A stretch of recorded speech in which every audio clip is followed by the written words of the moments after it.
ఇవ్వండి అప్లికేషన్లు అని తిరలా చచ్చిపోతుంది. సచివాలయానికి వెళ్తానేమో కలెక్టర్ ఆఫీస్ అంటున్నారు, కలెక్టర్ ఆఫీస్కి వెళ్తానేమో బ్యాంకులో పండియమ్మా అంటున్నారు. ఎక్కడ ఏం పండియో కూడా తెలియట్లేదు. వారం రోజులు బట్టి పనులు మానుకొని నెలంతా వరదల వల్ల మేము ఎటు వెళ్ళలేదు. ఇప్పుడు పనులు మానుకొని తిరుగుతున్నాం సార్. ఎటు తిరిగినా మాకు న్యాయం అంటూ ఏం జరగట్లేదు. సచివాలయానికి వెళ్ళి వాలంటీర్లు అడితే మాకు సంబంధం లేదంటున్నారు, మాకు తెలియదు అంటున్నారు. చదువుకున్న వాళ్ళు ఎక్కడికి వెళ్ళి తిరుగుతాం సార్ మేము? ఇంత ఇబ్బంది పెట్టకూడదు కదా జనాల్ని.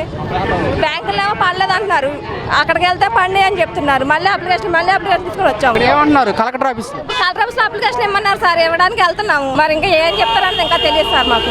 ఎన్ని రోజుల నుంచి వస్తున్నారమ్మా ఇక్కడికి? వారం నుంచి తిరుగుతున్నాం సార్. 10 రోజుల నుంచి మేము సచివాలయం తిరిగాము. తర్వాత మొన్న పోయిన శుక్రవారం నుంచి బ్యాంక్కి వెళ్ళాము. ఇవాళ కూడా మళ్ళీ బ్యాంక్కి వెళ్తే కలెక్టర్ ఆఫీస్కి వెళ్ళి అప్లికేషన్ పెట్టండి అన్నారు. మళ్ళీ ఇక్కడికి వచ్చాము సార్ మేము. 10 రోజుల నుంచి వస్తున్నా అంటున్నారు కదా, ఏం చెప్తున్నారు మీకు? ఎక్కడైతే ఏం చెప్పలేదు సార్. నేను కలెక్టర్ ఆఫీస్కి వచ్చింది అయితే ఇవాళ వచ్చాను సార్. సచివాలయం తిరిగాను సార్. సచివాలయం చెప్తే పడతాయి, కంగారు పడదు, నెంబర్లు వస్తాయి, పడతాయి అంటున్నారు. బ్యాంక్ వెళ్ళమన్నారు. బ్యాంక్ వెళ్తే అక్కడ పడలేదని చెప్తున్నారు. ఇవాళ బ్యాంక్ వెళ్తే కలెక్టర్ ఆఫీస్కి వెళ్ళి మళ్ళీ లెటర్ పెట్టుకోండి మీరు అన్నారు. ఇప్పుడు వచ్చాము సార్ మేము.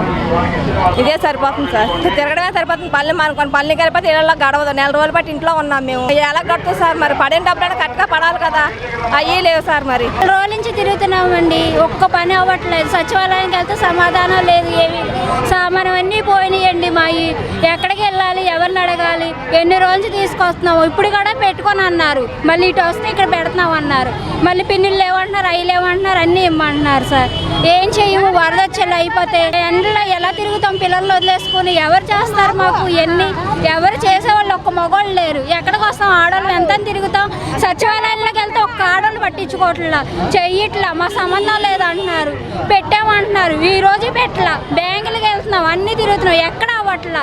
మరి ఇక్కడికి వచ్చాం, తీసుకుంటారో లేదో తెలీదు, ఏం చేస్తారో కూడా తెలీదు సార్. అలా ఉంది. ఇప్పుడు ఇక్కడ ఏమంటున్నారండి? ఇక్కడ ఏం మాట్లాడట్లా సార్, ఇమ్మంటున్నారు. మరి ఇస్తాము, చూస్తాము, మరి ఏం చేస్తారో ఏంటో తెలియదు. అదేనండి సత్యాలయ భయం. ఆడేం చెప్పట్లేదు. వాళ్ళు అంటారు మేమేం చేసాం రాసామని, ఆడేం చెప్పట్లేదు. ఏడుకొస్తే ఏడేమనట్లేదు. ఇంత లోతు నీళ్ళు వచ్చినాయి, అన్నీ పోయినాయి. ఎన్ని రోజుల నుంచి వస్తున్నారు ఇక్కడికి మీరు? ఇవాళ నేను వచ్చింది. వెళ్ళారు, అప్లికేషన్ ఇచ్చారా? ఇదిగో రాస్తుండ్రు. అది మరి ఇంకా ఏమి సమాధానం చెప్పట్లా.